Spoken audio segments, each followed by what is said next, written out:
بسم اللہ الرحمن الرحیم۔ ناظرین، قرآنی دعائیں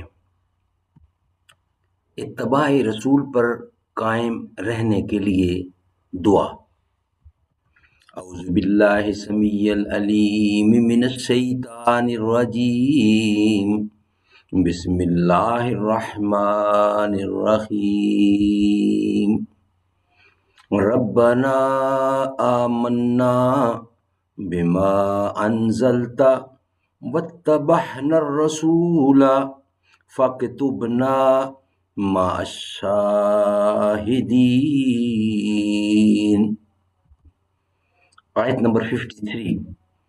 اے ہمارے رب، سورت آل عمران، اور یہ تیسری سورت ہے قرآن کریم کی، اور آیت نمبر 53۔ اے ہمارے رب، ہم اس کتاب پر ایمان لائے جو تو نے نازل فرمائی، اور ہم نے اس رسول کی اتباع کی، سو ہمیں حق کی گواہی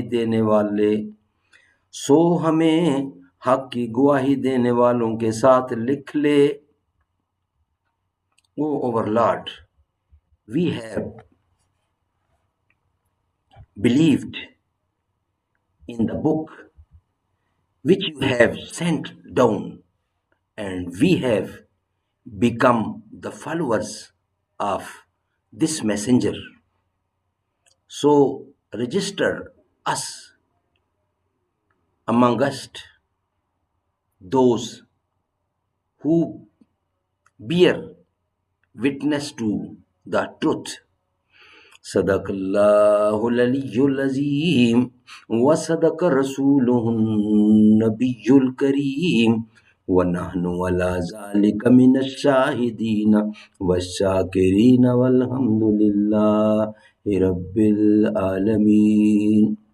سورت آل عمران، سورت کا نمبر ہے قرآن کریم میں تیسرا، اور آیت نمبر 53 کی ہم نے تلاوت اور ترجمہ اور انگلش میں ٹرانسلیشن پیش کی ہے۔ اللہ تعالیٰ ہمیں عمل کرنے کی توفیق عطا فرمائے، آمین ثم آمین۔